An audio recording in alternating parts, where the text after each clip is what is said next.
Let's dive into the exciting realm of international communication in the age of globalization. Picture this.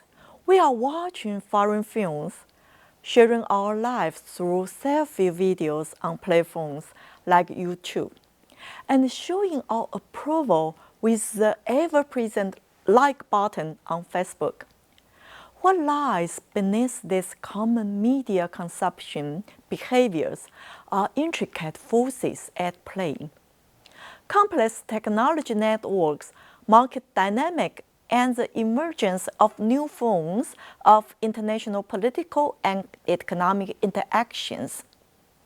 Moreover, the widespread accessibility of communication technology transcends the boundary of nation-states, ushering in a unique global cultural experience through these technologies. In this section, we will explore 4 crucial issues in the field of international communication. These issues are identified and introduced by scholars such as Daya Tusu, Graham Murdoch, and John Tomlinson. Extra, especially thanks to Professor Shizhe Tang and Ti Wei for their comprehensive introduction in the book of international communication. First, the global media market. To kick things off, let's dive into the global media market. It's impossible to ignore the continuous expansion of multinational corporations within the global media landscape. Transactions and output values within the media industry has soared to unprecedented height, solidifying the media sector as the center pillar of the global economy and financial market. This bourgeois global media system is primarily under the control of a select few large multinational corporations, with most of their parent companies situated in advanced capitalist nations. Their expansion efforts encompass a diverse range of operations, reflecting the latest trend of convergence, which meld together elements of computer technology, telecommunications, the Internet, and the information content industry. While market-driven dynamic predominantly prevailed these trends, the pursuit of profit has steered the global cultural industry towards standardization and predictability. However, offering standard products to the largest market represents just one facet of the global market strategies employed by these communication giants. They also aim to influence local characteristics and repackaging them into innovative products. This process is often referred to as global localization or global dialectical, and has been advocated by scholars like Robertson and Giddens. Nonetheless, this localization process isn't always perfectly aligned with local preferences and comes with its own set of constraints. As Robin rightly reminded us, world culture may accentuate differences and particularities, but ultimately, this action is driven by profit. Indeed, in their quest for profit, global communication enterprises must adapt to varying market nuances and cater to the specific needs of their diverse audience. The second is global circulation enabled by communication technology. Now, let's shift our focus to the utilization of cutting-edge communication technology, particularly digital communication technology, which has played a pivotal role in the age of globalization. This manner in which information channels shape the formation of novel social relationship or community consciousness takes center stage in our discussion, giving rise to a consciousness characterized by the fluid flow of information. For instance, Castells put forth the idea that the new network society born from the circulation of capital is a natural extension of capitalist society. In this network society, information circulation assumed the role of a guiding principle for societal functioning. Information has even supplanted interpersonal relationship as the primary foundation for constructing social power.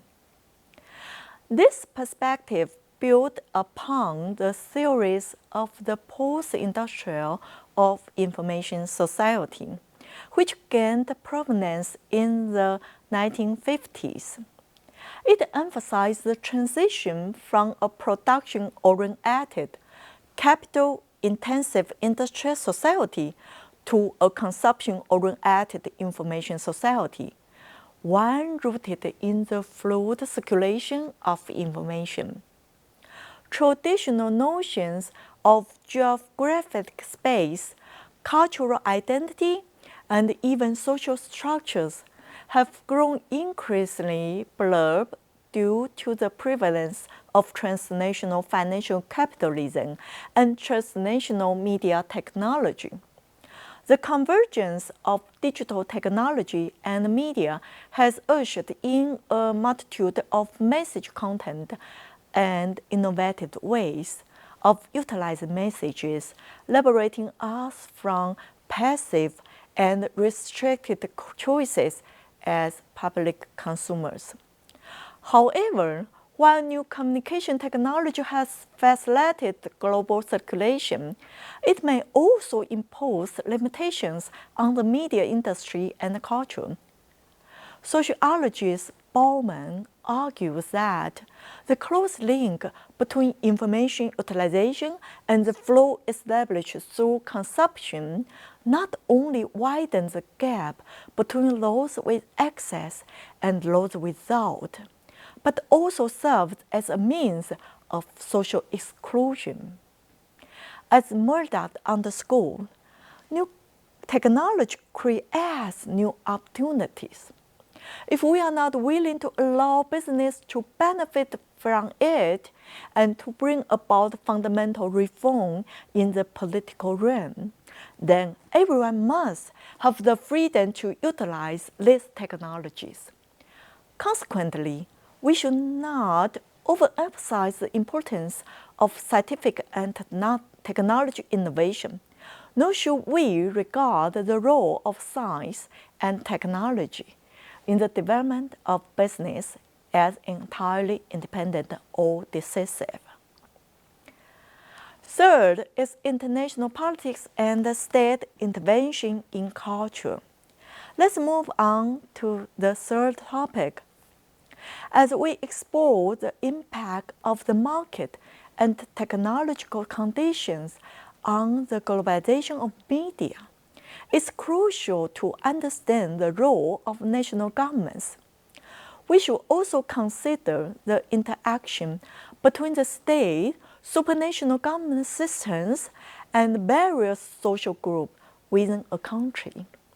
You might wonder, with the rise of transnational communication enterprises and the development of global market facilitated by satellite and community networks, do national governments still have a role to play in regulating communication? The answer is yes. And it's important to recognize that even a government's decision to adopt a laissez-faire approach is in itself a form of active intervention. For instance, Over the past few decades, the U.S. government has pressured developing countries to open their domestic market for cultural products. This was often achieved through bilateral trade negotiation and intellectual property agreements, using political and economic leverage rather than solely relying on cultural rhetoric. Since the establishment of the World Trade Organization in 1995, its principles of open market have influenced the cultural industries and policies in many nations. So it's clear that the power of nation-states remains significant. Instead of asking whether this power will decrease, a more pertinent question is how to redefine the role of the nation-state in the era of globalization. The interaction among the supranational government system, specific governments, local capital, and foreign and transnational capital creates a wide range of possibilities across different issues. Therefore, it's essential to carefully analyze each case to gain a comprehensive understanding. Moreover, global conditions and local governments' regulations shape the character of local culture. These include factors such as the influence of public service media, private media, and the type of sponsorship for cultural industry. Fourth, the contradictory cultural results of globalization. Move on to this issue, the contradictory cultural results of globalization. To truly grasp the cultural outcome of globalization, we need to understand the dialectic nature of global cultural exchange and consider the underlying political and economic forces. Ignoring the unequal power dynamic in the global cultural arena would hinder our ability to analyze this outcome effectively. One of the most apparent results of globalization is that a handful of transnational communication enterprises have dominated the communication industry in many countries, leading to imbalanced cultural trade. However, multinational communication enterprises also often incorporate local cultural elements to repackage cultural products or engage local creative talent in cultural production. These products are then marketed globally or to specific markets based on their unique characteristics, resulting in complex effects on local cultural production. Within this framework of cultural industrialization and commercialization, we can explore the concept of cultural deterioration or hybridization, highlighted by some scholars in the context of cultural globalization. Cultural globalization can bring about several changes to national culture and identity. First, imported cultural products introduce new elements to a nation's cultural landscape, fostering complex cultural interactions.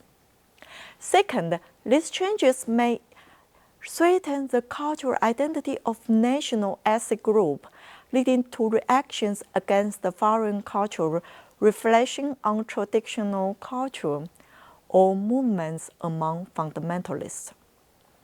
Finally, regional or sub-ethnic culture that were previously marginalized or unfortunately defined may find newfound autonomy and reorganize to assert their cultural identity. In today's interconnected world, Understanding communication, customs, and cultural dynamics require us to navigate complex dialectic relationships between the global and local contexts at different points in time. These four issues of globalization and communication provide us with valuable perspective for examining the past and present state of international communication. It's crucial to find a balance between a global vision and local strategies across various levels of social life in our contemporary world.